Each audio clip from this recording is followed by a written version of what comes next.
ಆಯಿತು. ನಮಸ್ಕಾರ. ಇದು ನನ್ನ ಖಾಸಗಿ ಕಾರ್ಯಕ್ರಮ. ನಾನು ಅದಕ್ಕೆ ಅಫಿಷಿಯಲಾಗೆ ಈ ಪ್ರೋಗ್ರಾಮ್ನ ಇಶ್ಯೂ ಮಾಡಿದೆ. ಇವತ್ತೊಂದಿನ ನನಗೆ ಬಿಡುವಿತ್ತು.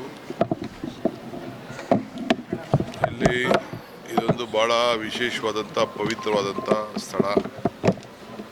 ನಮ್ಮ ವೀರ ಗಂಗಾಧರಜ್ಜನ ಐಕ್ಯ ಸ್ಥಳ ಇದು. ಅವರು ಏನು ಮಾನವ ಧರ್ಮಕ್ಕೆ ಜಯವಾಗಲಿ, ಧರ್ಮದಿಂದಲೇ ವಿಶ್ವಕ್ಕೆ ಶಾಂತಿ ಅಂತ ಏನು ಹೇಳಿದ್ದಾರೆ, ಇಡೀ ಪ್ರಪಂಚ ಈ ಮಾನವ ಧರ್ಮದ ಮೇಲೇ ಇವತ್ತು ನಿಂತಿದೆ. ಎಲ್ಲ ಜಾತಿ ಎಲ್ಲ ಧರ್ಮಗಳನ್ನು ಒಟ್ಟಿಗೆ ತೆಗೆದುಕೊಂಡು ಹೋಗುವಂಥ ಕೆಲಸ ನಮ್ಮ ವೀರ ಗಂಗಾಧರಜ್ಜ ಅವರು ಸಾರಿದ್ದಾರೆ. ಇದು ಅವರ ಕೊನೆ ಯಾತ್ರೆಯ ಸ್ಥಳ. ಸೊ ಇವತ್ತು ನಮಗೆ ಎಲ್ಲ ಮಾರ್ಗದರ್ಶನವನ್ನು ಕೊಡ್ತಾ ಇದ್ದಾರೆ. ನಾನು ಅದನ್ನೆಲ್ಲ ಬಿಡಿಸಿ ನಾನು ಮಾತಾಡಲಿಕ್ಕೆ ಹೋಗೋದಿಲ್ಲ. ಯಾವುದೋ ಸಂದರ್ಭ ಬಂದರೆ ನಾವೊಂದು ಪುಸ್ತಕನ ಬರೆದು ಸಮಾಜಕ್ಕೆ ತಿಳಿಸ್ತೀನಿ. ಇಲ್ಲಿ 5,000 ಲಿಂಗಗಳು ಪ್ರತಿಷ್ಠಾಪನೆ ಆಗಬೇಕು ಅಂತೇಳಿ ಸಂಕಲ್ಪ ನಡೆದಿದೆ. ತ್ರಿಕೋಟಿ ಲಿಂಗ ಅಂಥೇಳಿ ಅವರು ಸಂಕಲ್ಪ ಕೂಡ ಅವರು ಮಾಡಿದರು. ಈಗಾಗಲೇ ಎಲ್ಲ ಭಕ್ತರು ಅವ್ರವ್ರಿಗೆ ಇಷ್ಟಾಶಕ್ತಿ ಸಾರ ಲಿಂಗಗಳನ್ನು ಮಾಡಿಸಿ ದಾನವನ್ನು ಮಾಡ್ತಾಯಿದ್ದಾರೆ. ನಾನು ಕೂಡ ಇದರ ಜವಾಬ್ದಾರಿಯನ್ನು ತೆಗೆದುಕೊಂಡು ಒಂದಷ್ಟು ಹಣ ಕೂಡ ಸರ್ಕಾರದ ವತಿಯಿಂದ ಬಿಡುಗಡೆ ಮಾಡಿಸಿದ್ದೇನೆ. ಈಗಾಗಲೇ ಸಮುದಾಯ ಭವನ 90% ಆಗಿದೆ. ಇಲ್ಲಿ ಭಾಳ ಅವಶ್ಯಕತೆ ಇತ್ತು. ಇಲ್ಲಿ ಧಾರ್ಮಿಕವಾಗಿ ಅನ್ನದಾಸೋಹ ಕೂಡ ಆಗ್ತಾಯಿದೆ. ಇದರಲ್ಲಿರೋಂಥ ಶಕ್ತಿ ಏನು ಅನ್ನೋದು ನಾನು ಬಿಡಿಸಿ ನಿಮ್ಗೆ ಯಾರಿಗೂ ಏನು ಹೇಳಬೇಕಾದ್ದಿಲ್ಲ. ನೀವೆಲ್ಲ ನೋಡ್ತಾ ಇದ್ದೀರಿ, ಮುಂದಕ್ಕೂ ನೋಡ್ತೀರಿ. ಸೊ ಅದಕ್ಕೆ ಭಾಳ ಹಿರಿಯರೆಲ್ಲ ಈಗ ನೋಡಿ ಕೂತಿರೋ ಜಾಗ ಅವತ್ತಿನ ಕಾಲದಲ್ಲಿ 50 ವರ್ಷದ ಹರಿಕೋಡೆಯವರೇ ಕೂಡ ಈ ಜಾಗ ಎಲ್ಲ ಇಲ್ಲೊಂದು 50 ಎಕರೆ ಜಮೀನು ಕೂಡ ಕೊಡಿಸಿ ಇಲ್ಲಿ ದಾನವನ್ನು ಕೂಡ ಮಾಡಿ ಇದಕ್ಕೆ ಒಂದು ದೊಡ್ಡ ರೂಪ ಕೊಡಲಿಕ್ಕೆ ಪ್ರಯತ್ನವನ್ನು ಮಾಡಿದ್ದಾರೆ.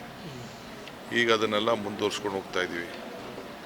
ಈಗ ವೀರ ಗಂಗಾಧರವರ ಕುಟುಂಬದ ನಮ್ಮ ಹೀಗೆ ನಡೆದುಕೊಳ್ತಾ ಇರೋಂಥ ಅಜ್ಜ ಅವರು ಕೂಡ ಇದನ್ನು ಕಾಪಾಡಿಕೊಂಡು ಹೋಗ್ತಾ ಇದ್ದಾರೆ. ಇದನ್ನು ಅವರ ಮಾರ್ಗದರ್ಶನದಲ್ಲಿ ಇವತ್ತು ಮಾಡಿಕೊಂಡು ಬರ್ತಾಯಿದ್ದಾರೆ. ಸೊ ಭಕ್ತನಿಗೂ ಭಗವಂತನಿಗೂ ವ್ಯವಹಾರ ಮಾಡೋಂಥ ಸ್ಥಳ ದೇವಾಲಯ. ಸೊ ಇದಕ್ಕೆ ನಾವೆಲ್ಲ ಈ ಮಠದಿಂದ ನಮ್ಮ ಅಜ್ಜನಿಂದ ಬೇಕಾದಷ್ಟು ಮಾರ್ಗದರ್ಶನವನ್ನು ಪಡೆದು ಅವರ ಆಶೀರ್ವಾದದಿಂದ ಒಂದು ದೊಡ್ಡ ಶಕ್ತಿ ನಮಗೆಲ್ಲ ಬಂದಿದೆ. ಅದಕ್ಕೆ ಇವತ್ತು ಬಂದು ಒಂದು ನಮಸ್ಕಾರ ಹೇಳೋಣ ಅಂತೇಳಿ ಬಂದಿದ್ದೇನೆ. ಆಮೇಲೆ ನೀನು ಆಗ್ತಾಯಿದೆ ಅಂತ ನೋಡಬೇಕಾಯ್ತು. ಭಾಳ ದಿನದಿಂದ ಬರಬೇಕು ಅಂತಿದ್ದೆ. ಈ ಮಧ್ಯದಲ್ಲೂ ಕೂಡ ಬಂದು ಈ ಮುಕ್ತಿ ಮಂದಿರಕ್ಕೆ ಬಂದು ಭೇಟಿ ಮಾಡೋಂಥ ಅವಕಾಶ ಖಾಸಗಿಯಾಗಿ ಬಂದಿದ್ದೇನೆ.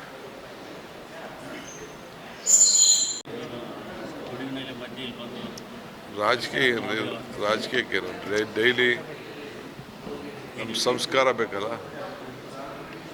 ಧರ್ಮ ಬೇಕಲ್ಲ. ಧರ್ಮ ಯಾರು ಬೇಡ ಅಂತ ಹೇಳ್ತಾರೆ, ಎಲ್ಲರೂ ಅವರು ಧರ್ಮನ ಕಾಪಾಡ್ತಾರೆ. ನಮ್ಮದು ಮಾನವ ಧರ್ಮದ ವಿಚಾರ, ಇದು ಮಾನವೀಯತೆ ವಿಚಾರ. ಈ ರಾಜ್ಯದಲ್ಲಿ ರಾಷ್ಟ್ರದಲ್ಲಿ ಯಾವಾಗಲೂ ಶಾಂತಿ ಇರಲಿ ಅಂತೇಳಿ ಅವರೇನು ಸಾರಿದ್ದಾರೆ ಅದನ್ನು ಸಂದೇಶವನ್ನು ನಾವೆಲ್ಲ ಉಳಿಸ್ಕೊಂಡು ಹೋಗಬೇಕು. ಆ ದೃಷ್ಟಿಯಿಂದ ಇಲ್ಲೇನು ಕೆಲಸ ಆಗ್ತಾಯಿದೆ ಅಂತೇಳಿ ತಿಳಿಲಿಕ್ಕೆ ಬಂದೆ.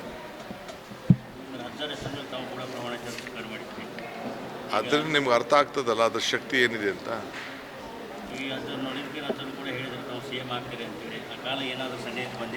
ಕಾಲ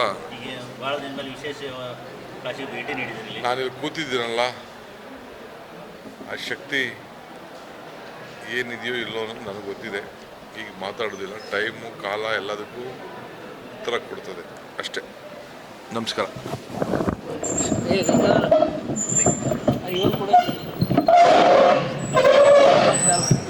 ಇನ್ನಷ್ಟು ಹೆಚ್ಚಿನ ಮಾಹಿತಿಗಾಗಿ ಫಾಲೋ ಮಾಡಿ ಬ್ರಿಗೇಡ್ ನ್ಯೂಸ್ ಕನ್ನಡ.